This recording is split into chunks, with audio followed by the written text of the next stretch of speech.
اگر صرف گناہگاروں کو توبہ کرنے کا حکم دیا جاتا تو گناہگار ظاہر ہوتے کہ جو توبہ کرتا وہ گناہگار ہوتا، اس لیے نیکوکار بھی توبہ کرتے ہیں، بدکار بھی توبہ کرتے ہیں۔ اللہ نے اس پردے میں سب کو چھپا لیا ہے۔ اگر کوئی شخص گناہگار ہو اور وہ توبہ کرے تو اس کے گناہ معاف ہو جاتے ہیں، اور اگر کوئی نیکوکار توبہ کرتا ہے تو اللہ تعالیٰ اس کے درجے بلند فرماتا ہے۔ تو وہ چاہتا ہے کہ میرے بندے میرے حضور آئیں، معافی مانگیں، میں ان کی خطاؤں سے درگزر کروں اور انہیں معاف کر دوں۔ اور وہ یہ نہیں دیکھتا کہ یہ کتنا بڑا گناہگار ہے، وہ یہ دیکھتا ہے کہ یہ میری دہلیز پہ آیا ہے۔ وہ اس کی توبہ کے انداز کو دیکھتا ہے، وہ اس کے گناہ کے بڑے اور چھوٹے ہونے کو نہیں دیکھتا۔ تو اس کی چوکھٹ پہ آؤ تو صحیح، جھولی پھیلاؤ تو صحیح، ہم تو مائل بکرم ہیں، کوئی سائل ہی نہیں۔ راہ دکھلائیں کسے، راہ روے منزل ہی نہیں، جلوائے طور تو موجود ہے، کوئی موسیٰ ہی نہیں۔ کوئی جھولی تو پھیلائے، کوئی دامن تو پسارے، کوئی دست بستہ عرض گزار تو ہو، کوئی اپنے گناہوں کو لے کے اس کی چوکھٹ پہ حاضر تو ہو اور معافی تو مانگے۔ وہ یہ نہیں دیکھتا یہ گناہگار کتنا بڑا ہے، وہ یہ دیکھتا ہے میری دہلیز پہ آ گیا ہے، اور وہ ماضی کے سارے گناہ معاف کر دیتا ہے، بلکہ گناہوں کو بدل کے نیکیوں میں تبدیل کر دیتا ہے۔ جب بندے سے گناہ سرزد ہو جاتا ہے اور وہ معافی مانگ لیتا ہے تو اللہ کو وہ بندہ بڑا ہی اچھا لگتا ہے۔ انسان کے اندر چونکہ یہ دونوں چیزیں رکھی گئی ہیں تو کبھی کبھی اس سے گناہ بھی سرزد ہو جائے گا۔ نیکی اس کی عقل، اس کا فہم، اس کا ادراک، شریعت کی رہنمائی، انبیاء کی تعلیمات اسے بتائیں گی کہ وہ نیکی کے راہ پہ چلے، لیکن کبھی کبھی بائیں سمت سے جو خواہشات اور آرزو ہے وہ بھی اس کو گھیر لیں گی، اور اچانک اس سے کبھی کوئی گناہ بھی ہو جائے گا۔ اور اگر اچانک اس سے کبھی گناہ ہو گیا، کبھی آنکھ بھٹک گئی، کبھی خیال بہک گئے، کبھی سوچ میں آوارگی آ گئی، کبھی زبان نے میلا لفظ بول دیا، تو پھر کیا ہے کہ پھر فوری معافی مانگ لے۔ مومن جب گناہ کرتا ہے تو ایسی کیفیت ہوتی ہے جیسے ابھی احد پہاڑ تلے آ گیا ہے، اگر اس نے توبہ نہ کی تو کچل دیا جائے گا۔ اللہ اکبر، تو پھر فوری معافی مانگتا ہے، تو یہ اللہ کو بڑا ہی اچھا لگتا ہے۔ اللہ کہتا ہے فرشتوں سے کہ دیکھو میرا بندہ آخر میری دہلیز پہ آیا نا، تم گواہ ہو جو میں نے اس کے سارے گناہ معاف کر دیے۔ تو گناہ کے بعد جو شرمندگی ہے، دیکھیے ایک اور جملہ کہتا ہوں، نیکی کرنے کے بعد جو تکبر پیدا ہوتا ہے کہ میں بڑی نیکی کر لی ہے، اور باقیوں کو بندہ حقیر سمجھنے لگتا ہے، اور اس سے کوئی غلطی سرزد ہو جائے اس کے بعد شرمندگی ہوتی ہے، اور اپنے آپ کو چھوٹا سمجھنے لگتا ہے اور اللہ سے معافی مانگتا ہے۔ تو اس نیکی کرنے کے بعد وہ جو آپ کے اندر تکبر اور رعونت اور عجب پیدا ہوا، اس سے کہیں بہتر ہے کہ آپ سے اگر کوئی خطا سرزد ہوئی تھی تو اس سے آپ کے اندر عجز اور توبہ کا جذبہ پیدا ہوا۔ اور اللہ کو یہ بڑا پسند ہے کہ کوئی بندہ، چونکہ ممکن ہی نہیں ہے کہ جب انسان ہے اس کے اندر یہ خواہشات رکھی ہیں تو کبھی اس سے، یہ انبیاء کی ذوات ہیں جو پاک ہیں، باقی کبھی کچھ خطا سرزد ہو جائے گی، اس سے معذرت کر لے۔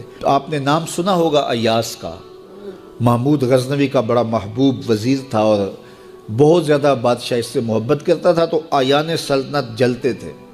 تو بادشاہ گاہے گاہے کوئی ایسا منظر ان کو دکھلاتا کہ اس سے میں خاص پیار کیوں کرتا ہوں۔ ایک دن بادشاہ کے ہاتھ میں موتیوں کی بھری ڈبیا تھی، اور محل کے اندر یہ ایک حوض تھا، تالاب تھا، تو اس کے اندر اس نے وہ سارے موتی پھینک دیے۔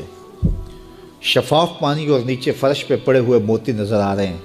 تو اس نے ایک ایک وزیر کو کہا کہ یہ موتی نکال کے لاؤ، اور سنو اپنا لباس اور اپنا بدن نہیں بھیگنے دینا۔ تو سب نے کہا یہ کیسے ہوگا کہ موتی بھی تہہ سے نکال کے لائیں اور بدن بھی اور کپڑے بھی نہ بھیگیں۔ تو دوسرے کو کہا، اس نے کہا حضرت یہ کیسے ہوگا، یہ شرط ہٹائیں تو پھر میں نکال کے لاؤں۔ جب بات آئی ایاز کی تو ایاز نے فوراً چھلانگ لگا دی، موتی پکڑے، ڈھونڈے، ہتھیلی میں لیے، اور کانپتے ہوئے بدن کے ساتھ بادشاہ کے سامنے پیش ہوا۔ حضور یہ لے لیجئے۔ بادشاہ غصے میں تھا کہ میں نے کہا تھا لباس اور کپڑے بھیگنے نہیں چاہیے، تیرے بدن سے پانی نچڑ رہا ہے، تیرے لباس سے پانی نچڑ رہا ہے، یہ کیا؟ تو ایاز نے ہاتھ باندھ کے کہا، بادشاہ سلامت، آپ کے دو حکم تھے، ایک حکم یہ تھا کہ موتی نکال کے لانے ہیں، دوسرا حکم یہ تھا کہ کپڑے اور بدن بھیگنا نہیں چاہیے۔ ایک کام میں نے کر دیا ہے، دوسری غلطی ہو گئی ہے، معافی چاہتا ہوں۔ تو کہا وزیرو یہ ہے خوبی اس کی، تم نے کہا ہم کیسے نکال کے لائیں، اس تالاب میں اتریں گے تو بدن تو بھیگے گا ہی بھیگے گا۔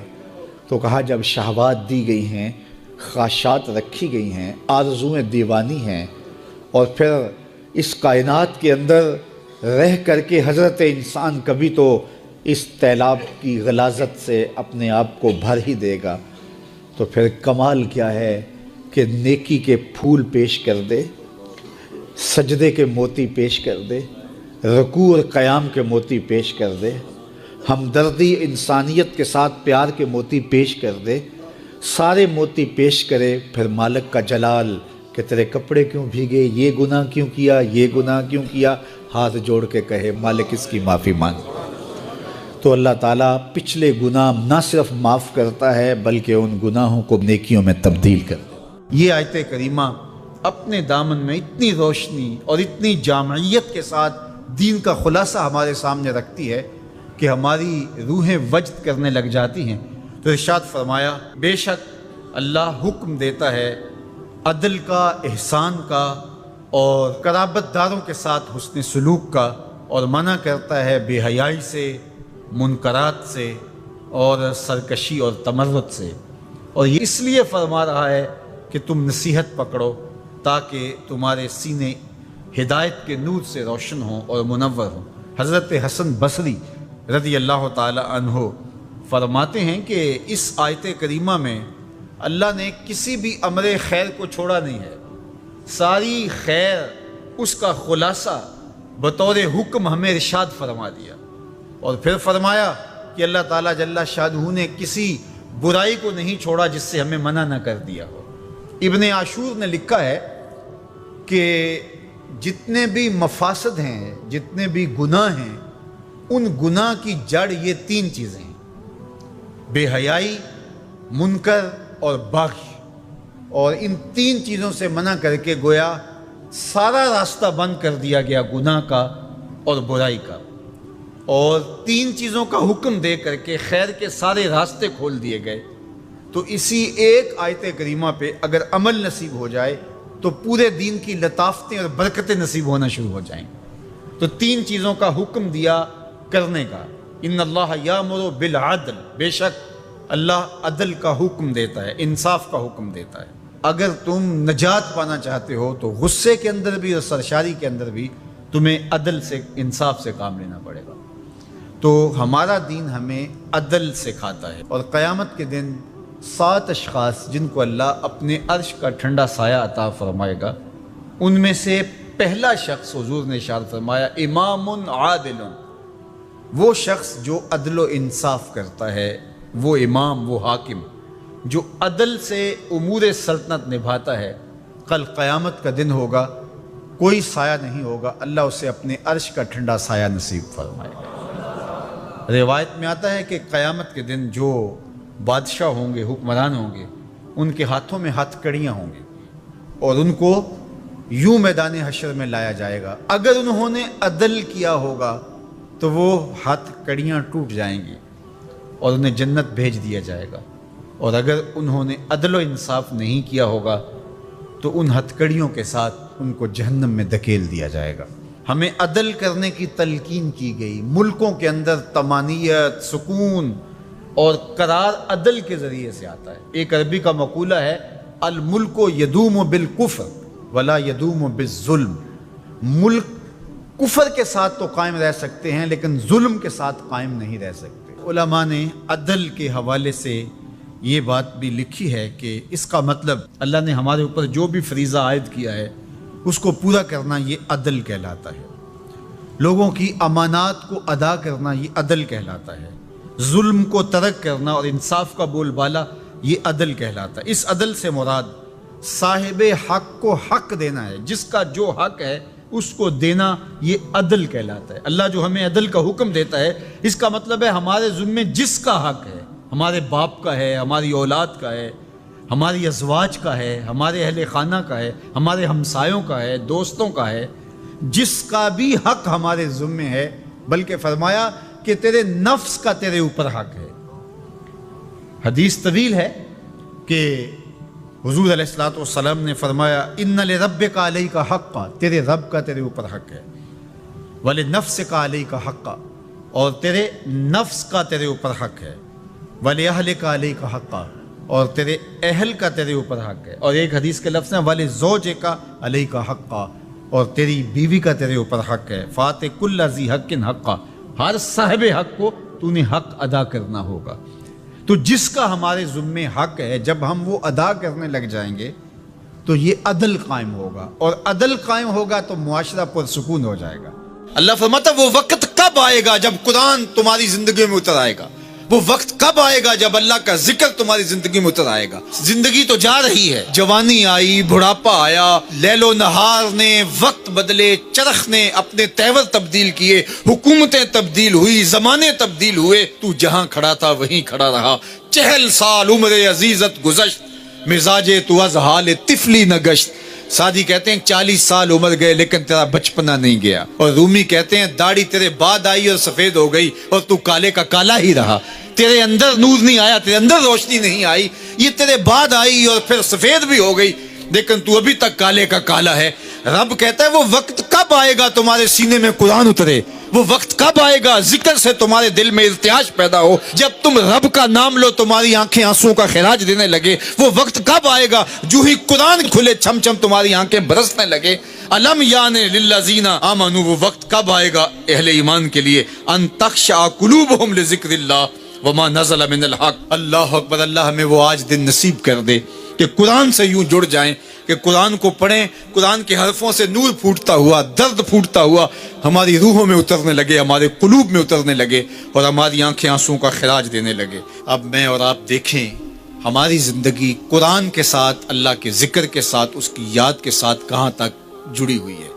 ہماری زندگی میں کہے کتنے ہیں، تفکرات کتنے ہیں، ہماری زندگی میں ٹھٹھے اور مذاق کتنے ہیں، اور عبرت حاصل کرنے کے مواقع ہماری زندگی کے اندر کتنے ہیں.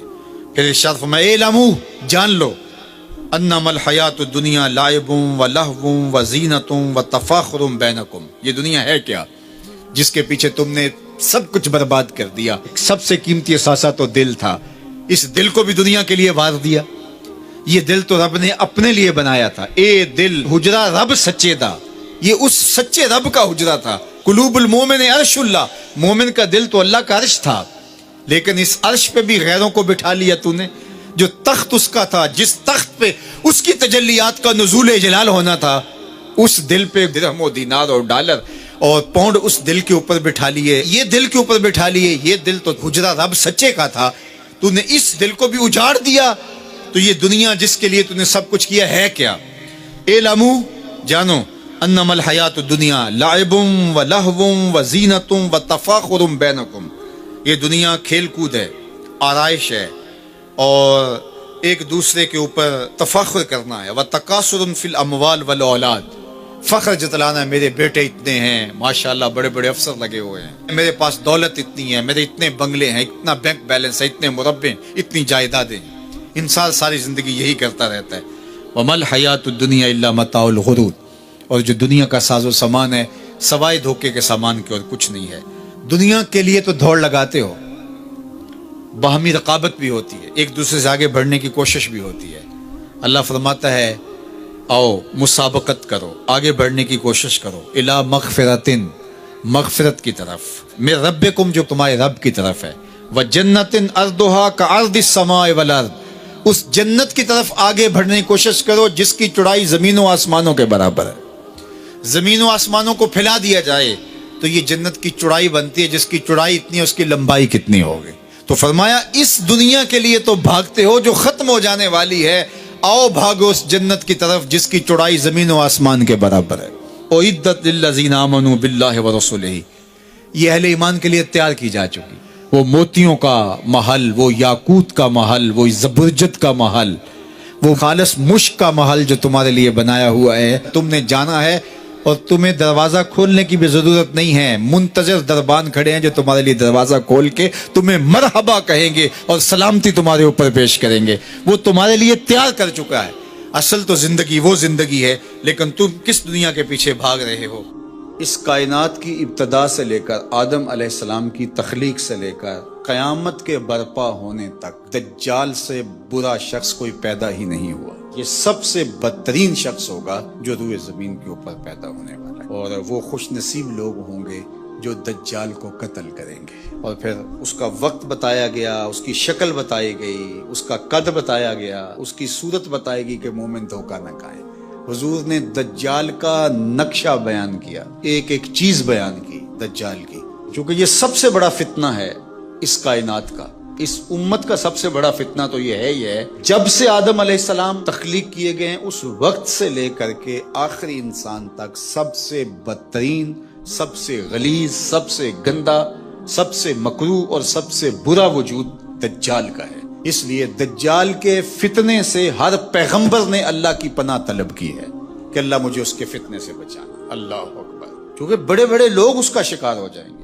حضرت اسماء بنت یزید کہتی ہیں میں حضور کے گھر میں حاضر تھی اور ازواج مطہرات اور دیگر اہل خانہ بھی تھے کہ دجال کا تذکرہ چھڑا، تو اللہ کے محبوب نے ارشاد فرمایا جب دجال آئے گا تو اس کے آنے سے قبل جو 3 سال ہوں گے ان کی حضور نے حیت بیان فرمائی کہ آسمان تیسرا حصہ پانی کا روک لے گا، یعنی جتنی بارشیں برستی ہیں 2 حصے برسیں گی، 1 حصہ نہیں برسے گا، کم ہوگی بارش اس سال، اور زمین کی فصل بھی جتنی اگتی ہے اس کا تیسرا حصہ نہیں اگے گی، 2 حصے اگے گی۔ پھر اس کے بعد دوسرا سال آئے گا تو 2 حصے آسمان پانی روک لے گا اور زمین 2 حصے فصل روک لے گی۔ پھر تیسرا سال آئے گا تو 1 قطرہ بھی نہیں برسے گا اور زمین سے 1 دانہ بھی نہیں اگے گا، حتیٰ کہ کھروں والے جانور اور چرنے والے جانور اور کوہانوں والے جانور سارے کے سارے مر جائیں گے، یعنی اونٹ، بکریاں، گھوڑے سارے مر جائیں گے بھوک کی وجہ سے، قحط سالی کی وجہ سے۔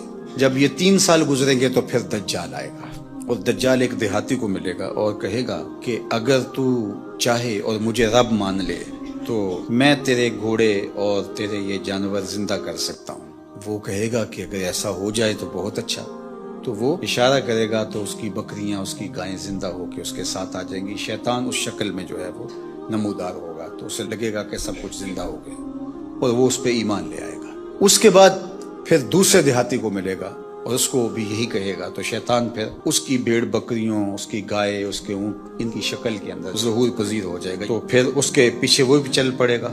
یہ 2 چیزیں حضور نے ابھی بیان کی تھی کہ حضور کو باہر کوئی کام پڑ گیا تو حضور یہیں چھوڑ کے بات تو باہر تشریف لے گئے۔ تھوڑی دیر کے بعد حضور جب واپس تشریف لائے تو حضرت اسماء بنت یزید اور گھر کی دیگر خواتین زاروں کے تار رو رہی تھی۔